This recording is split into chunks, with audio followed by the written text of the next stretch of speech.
Assalamualaikum warahmatullahi wabarakatuh. Himpunan Mahasiswa Jurusan Studi Agama-Agama mengucapkan selamat datang. Selamat datang mahasiswa baru.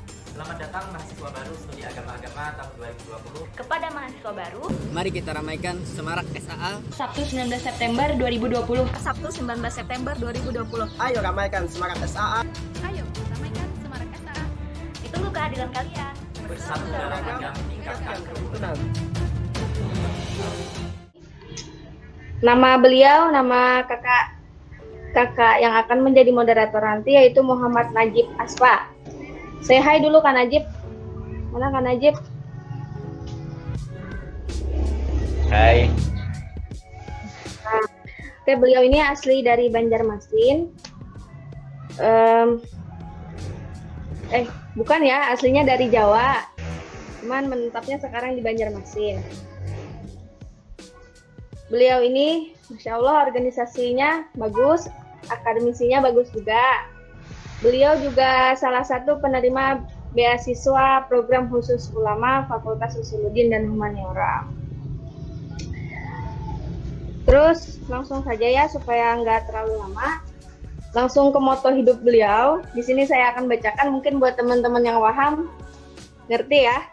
Oke, moto hidup beliau: ing ngarso sung tulodo, ing madya mangun karso, tut puri handoyo. Oke. Mungkin buat teman-teman ada yang ngerti. Oke. Langsung saja saya serahkan kepada moderator. Silakan Kak Najib. Bismillahirrahmanirrahim. Assalamualaikum warahmatullahi wabarakatuh. Baik, terima kasih kepada Kakak Rabiatul Adawiyah dan Denaris Kania atas kesempatan yang diberikan kepada saya. Pertama, kami panitia mengharapkan seluruh peserta untuk membuka kameranya, karena ini kan agenda meet and greet. Nah, ini pertemuan kita pertama yang tahun-tahun sebelumnya itu kami tatap muka dan tahun ini mengharuskan pakai Google Meet. Jadi kami harapkan bagi yang memungkinkan, yang sinyalnya lancar atau memungkinkan untuk mencari sinyal yang lancar, silahkan membuka kameranya supaya kami bisa melihat wajah-wajah tampan dan cantik kalian. Oke, silahkan dibuka. Oke. Selanjutnya, selamat datang mahasiswa baru Studi Agama-Agama tahun 2020 ke keluarga besar jurusan Studi Agama-Agama. Oke, semoga awal masuknya kalian ini menjadi langkah awal untuk kalian bisa mencapai target kalian, target apapun yang baik itu, dan semoga dengan kuliah ini bisa membentuk kepribadian kalian yang matang, insya Allah. Sebagai perkenalan awal, jurusan Studi Agama-Agama ini kami rutin mengadakan acara. Jadi di dalam meet and greet ini nanti ada materi selayang pandang jurusan Studi Agama-Agama itu nanti menjelaskan terkait apa sih studi agama-agama, bagaimana sejarahnya, apa visi misi dan tujuannya, itu nanti akan dibahas secara detail. Termasuk pekerjaannya seperti apa itu nanti akan dibahas oleh Bapak Rahmadi, ketua jurusan kita. Nah, selain Bapak Rahmadi juga ada pemateri kedua yaitu Kak Tri Martianto. Beliau ini adalah salah satu mahasiswa yang berprestasi di jurusan Studi Agama-Agama ini. Oke.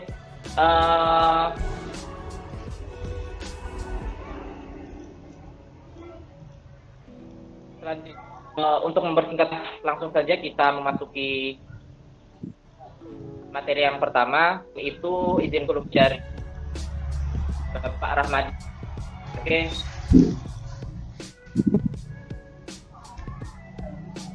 Nama beliau Adi SAG MPDI, tempat tanggal lahir Batu Risin 10 Oktober 1974. Pendidikan di perguruan tinggi, S1 beliau di Fakultas Tarbiyah. Justru di Fakultas Tarbiyah beliau ini ya, di UIN Antasari, IAIN Antasari pada saat itu. S2 beliau di Pasca Sarjana ya, S2-nya IAIN Antasari, program studi pendidikan Islam. Oke, pekerjaan beliau saat ini dosen pegawai sipil di UIN Antasari.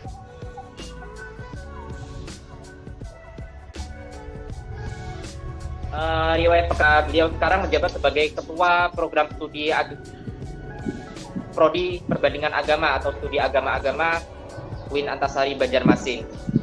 Materinya, waktu dan tempat saya persilahkan. Silahkan Bapak. Assalamualaikum warahmatullahi wabarakatuh. Waalaikumsalam warahmatullahi wabarakatuh. Bismillahirrahmanirrahim. Alhamdulillahirabbil alamin wa bihi nasta'in ala umuri dunya waddin.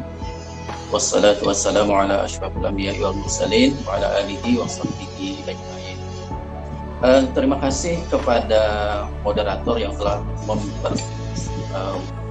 memberikan waktunya kepada saya untuk menyajikan materi hari ini, dan juga saya ucapkan terima kasih kepada panitia kesempatan kepada saya untuk mengisi acara di pagi ini. Pada mahasiswa baru saya ucapkan selamat datang dan selamat bergabung di keluarga besar Fakultas Usuluddin, terutama di Prodi Studi Agama-Agama. Mudah-mudahan kehadiran Anda di sini akan bermanfaat dalam kehidupan Anda di saat ini dan di masa yang akan datang. Izinkan saya menyampaikan tentang selayang pandang Prodi Studi Agama-Agama di UIN Antasari ini. Yang pertama yang ingin saya perkenalkan adalah sejarah kelahirannya, sejarah kelahiran prodi ini. Prodi Studi Agama-Agama ini adalah merupakan prodi yang tertua di Fakultas Usuluddin dan Humaniora. Ya, belum ada prodi sebelumnya selain itu. Nah, sebagai prodi tertua, dia memiliki pengalaman yang sangat panjang dan sudah melahirkan sekian banyak tokoh, cendekiawan, ulama, dai, PNS, guru dan sebagainya. Dia banyak melahirkan itu karena usianya yang begitu lama ya. Nah, prodi ini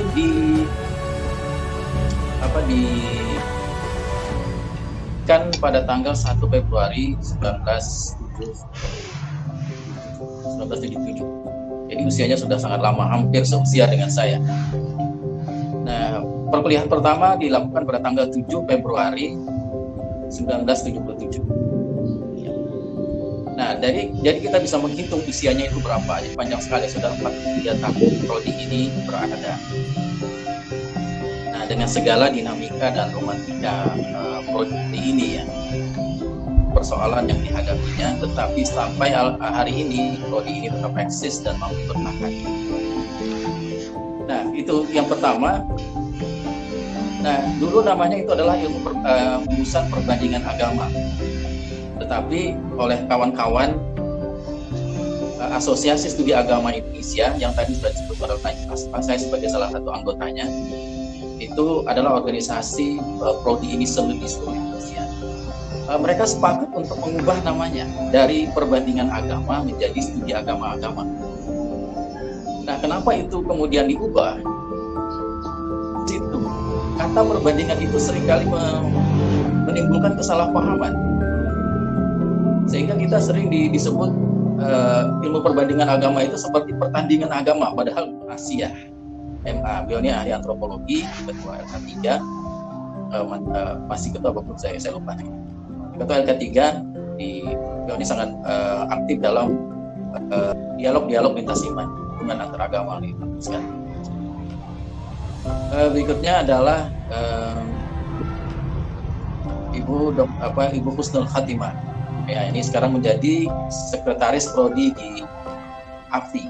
Nah, beliau ini dosen kita tapi mendapat amanah jabatan di AFI. Setelah itu adalah Bapak Ija Saputra, MA. Ini lulusan CSS. Kalau beliau adalah alumni PKU sebenarnya. Jadi kalau siapa nanti yang ikut PKU, bergabung dengan PKU, nah nanti bisa berkenalan dengan Pak Ija Saputra karena beliau ini adalah alumni PKU. Ya. Dan harap dan hebat bahasa Inggris. Perkenalkan diri saya ya, nama saya Tri Marfianto. Saya sebagai mahasiswa angkatan 2016 di jurusan Studi Agama-Agama. Yang sama-sama kita hormati di sini ada ketua jurusan kita yaitu Ayahanda Rahmadi ya, Bapak Rahmadi. Kalau kita panggilnya biasanya Ayahanda, Pak. Ya, selamat siang Pak Rahmadi ya. Kemudian kepada Ketua HMG kita Agama, Saudara Iqbal, dan seluruh jajaran yang pada hari ini ikut serta dalam pertemuan di siang ini. Langsung aja, ini mohon maaf, sangat-sangat saya minta maaf ya, karena ini sedang di Taman Kijang Playhari. Kita lagi istirahat, menyempatkan waktu untuk bertemu sama teman-teman semua. Ini saya kebetulan sama ketua-ketua HMJ di angkatan saya. Ada ketua HMJ PI, ini Muhammad Rizali. Saya kenalkan sekalian ya, kawan-kawan ya. Nah, ini Muhammad Rizali. Oh, Ahmad Rizali. Ya, kemudian itu ada Indra Bahrian, HMJ Afi. Kemudian itu ada ketua LDKM Fakultas Yusrudin. Nah, LDK Alisan itu namanya Muhammad Rizky. Nah, kita ini baru saja pulang liburan dari Pagatan ya. Sekedar sharing juga ya. Jadi bukan hanya kita buat ini kemudian organisasi, tapi motivasi saya untuk mengikuti seleksi mahasiswa teladan itu adalah yang pertama supaya bisa bersaing dengan kawan-kawan yang juga mengikutinya.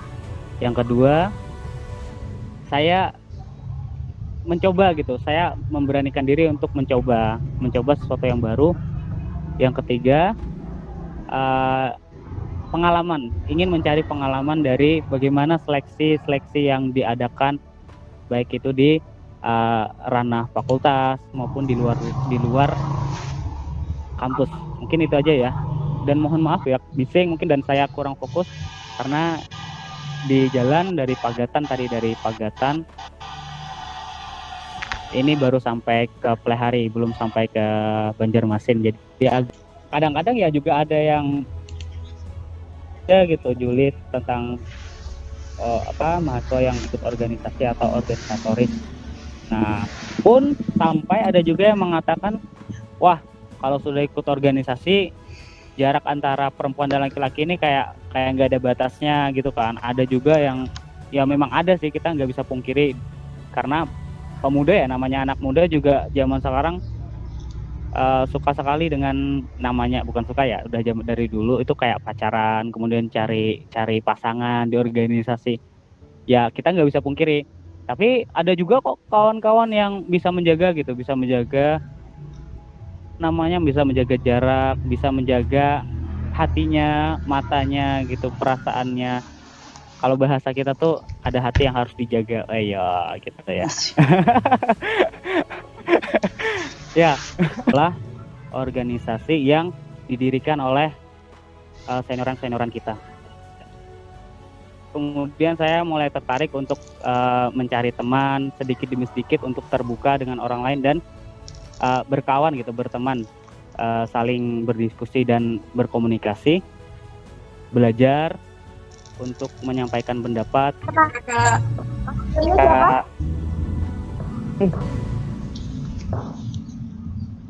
Apa tadi Kak?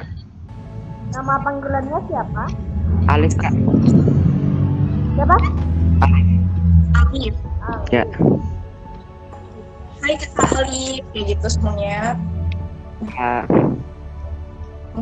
Oke, kita lanjut. Ahmad Munawar ada? Ya ada Kak. Oh, Hai. Halo Kak semuanya. nama panggilannya siapa?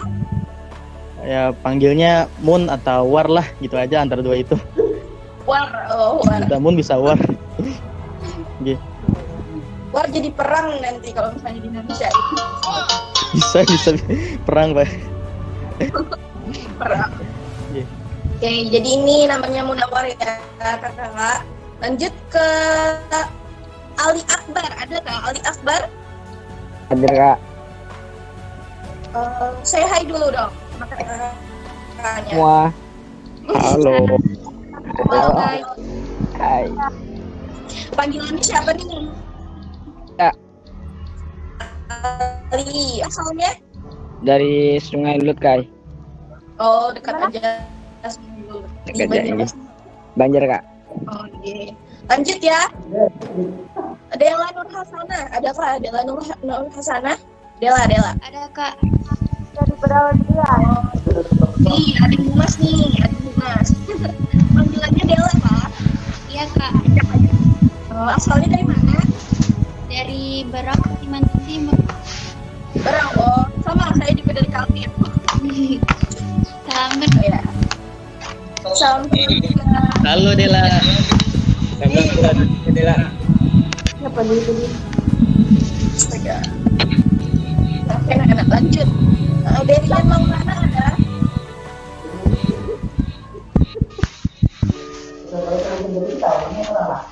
Derian Maulana ada? Derian Maulana? Nggak ada kayaknya. Kada temen kah? Kada ada. Oh, lanjut. Fitri Ramadini? Ada Kak. Hai Fitri, salam kenal. Sokan semua. Ya dari mana? Dari Kapuas. Kapuas. Oh, dari Kapuas. Tuh guys, salam kenal dari Kapuas. Kapuas. Lanjut, Indah Puspitasari. Ada Kak. Indah. Dari Sampit, Kalimantan Tengah. Oh. Salam kenal. Salam kenal juga. Dasar kecap apa? Lanjut ya. Johansyah, ada Johansyah? Johansyah. Halo. Halo Johan. Gak ada nih, gak join nih, berarti nih tanda ini. Lanjut, Maulana ada kah? Maulana? Ada Kak. Ada Maulana. Oh, di Johansyah. Nah, tadi mic-nya mati. Buat masker, eh. Lagi protokol kesehatan. Kamu mana itu? Oh, buka dulu ya, turun nih.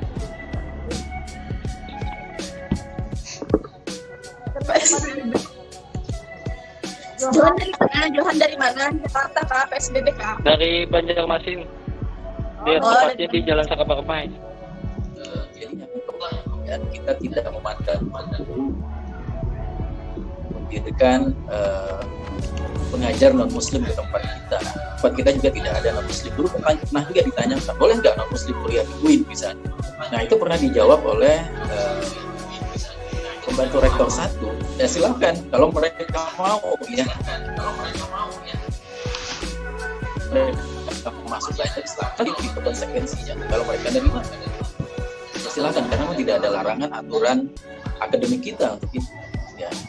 Nah, jadi ada beberapa faktor itu kenapa sampai hari ini kita tidak masuk lagi. Tapi 3 aspek itulah yang menjadi pertimbangan kita sampai hari ini. Ya. Dan kita tidak terlalu memerlukan banget sih memasukkan itu ya, karena secara umum kita tidak mendalami misalnya pelajari kristologi sampai berjilid-jilid nggak ada, berjilid-jilid nggak ada. Kita hanya belajarnya selayang pandang, jadi tidak terlalu detail juga apa yang kita pelajari itu. Nah itu sebabnya. Saya kira itu jawaban dari saya. Juga saya beri kesempatan kepada Kak Trimardianto untuk menjawab apakah dalam selama perkuliahan ini pernah menghadirkan atau bertemu dengan apa istilahnya pemuka agama dari agama lain selain Islam. Silakan Kak Trimardianto pengalamannya. Cek ya mungkin menambahkan ya, kalau dari pernyataan Ayahanda Rahmadi tadi, Pak Rahmadi itu ya dari program HMJ itu biasanya dari sejak angkatnya ketua HMJ-nya itu perempuan ya, namanya Kak Laili. Sekarang beliau sedang di Pare. Nah, ketika dari beliau itu mengadakan kegiatan kunjungan agama atau seperti dialog keagamaan gitu. Nah, HMJ dan anggotanya pun mahasiswa atau kalau zaman kita tuh mahasiswa studi agama-agama tuh semuanya ikut di HMJ ya. Nah, itu kita bisa di hari Sabtu, bisa di hari Minggu itu kita mengadakan kunjungan ke rumah-rumah ibadah dan bertemu dengan seperti pasturnya. Kalau di Katolik kemarin kita adakan dialog dengan pastur yang di Katedral Banjarmasin ya. Kalau teman-teman tahu itu ada di pusat kota Banjarmasin. Nah, kita pernah ke sana 2 kali. Kita pernah ke sana 2 kali tentang agama Kristen atau Kristen Katolik gitu ya. Nah, jadi kita tapi lebih ke satu arah menanggapi dengan isu-isu keagamaan yang ada di Indonesia. Kemudian kita juga pernah ke Kristen Protestan, itu langsung ke rumahnya, bahkan ke rumahnya pendetanya itu Pendeta Cornelius namanya. Nah, beliau itu ketua Protestan Kalsel atau se-Kalimantan ya kalau nggak salah ya. Nah, pernah ke situ juga kita, dan kalau di agama Hindu kita pernah ke yang ada di Jalan Vetrang. Nah, di situ kita pernah ke pura situ dan kita adakan tuh dialog dengan mereka, baik itu dari kepercayaan mereka tentang tentang agama mereka, tentang ketuhanan mereka. Nah, kita langsung tanyakan tuh di situ bagaimana mereka mendeskripsikan kepercayaan mereka. Selain kita mempelajari di kelas tentang sejarah agamanya, tentang doktrin agamanya, kita juga tanyakan kepada kepada pengurus-pengurusnya, bahkan kepada pastor, pandita, bagaimana mereka mengimani dengan agama mereka. Nah, itu yang pernah kita tanyakan. Kemudian ini ke pelihari juga ke pihak. Kalau sudah ada ijazah, pakai ijazah. Nah, terus mendaftar, nanti ada dibuka pendaftaran. Terus daftar, sudah. Syaratnya mungkin tesnya di bahasa Arab, bahasa Inggris, sama hafalan Quran, sekaligus tajwidnya. Hafalan Quran lebih banyak lebih baik, kalau nggak ada nggak apa-apa. Intinya dari tes tadi itu adalah yang teman-teman unggulkan dari salah satunya. Kak, izin bertanya. Oke, silakan. Silakan, Minimal berapa juz hafalannya itu, Kak? Kalau hafalan juznya itu nggak ada. Pas masuk itu kakak dulu 1 juz aja hafal, juz amma. Dan cuman pas waktu lulus itu wajib hafal 4 juz. 5 lah. 5 juz. Nggih, terima kasih, Kak. Jadi mencoba aja dulu, gampang. Diterima atau enggaknya itu belakangan, teman-teman. Kak, boleh saya tanya, Kak? Oke, silakan. Ulun kan semalam tuh ada tuh kemarin tuh lihat kayak semacam posternya gitu buat PKU, katanya juga tertera syarat di sana ada mengirim bukti semacam piagam, entah itu akademik atau non akademik, katanya sebagai bukti ada prestasi. Itu wajibkah atau enggak dilampirkan piagam itu? Kak Najib Aspa yang tahu, pasti anak pengelola soalnya. Silakan Kak Najib. Kak Najib. Silakan Kak Najib yuk. Baik, Munawar, terima kasih pertanyaannya. Jadi itu sebagai penunjang ya, sebagai penunjang. Jadi pada intinya itu yaitu tadi yang sudah disebutkan Kak Iqbal, tes-tesnya ya seperti hafalan Al-Quran, beserta tajwidnya juga nanti dites, baca kitab kuning itu dites, terus membaca teks bahasa Inggris dan memahaminya. Jadi tesnya itu tes bahasa Inggris dan bahasa Arab itu lisan kan. Nah, jadi itu tes-tes yang inti. Nah, terkait sertaan di piagam itu memang jadi kan juga, tapi tidak, intinya bukan di situ, intinya di tes lisannya di pertemuan dan interview. Nah, di dalam interview nanti kita kelihatan karakter kita seperti apa dan apakah kita siap menghadapi PKU atau tidak, karena PKU ini nanti di akhir ada tugas apa istilahnya, beban tersendiri. Pertama hafalan 5 juz, kalau tidak salah 5 juz itu wajib hafal. Setelah itu skripsi bahasa Arab atau bahasa Inggris itu, jadi skripsinya bahasa asing gitu ya. Nah, itu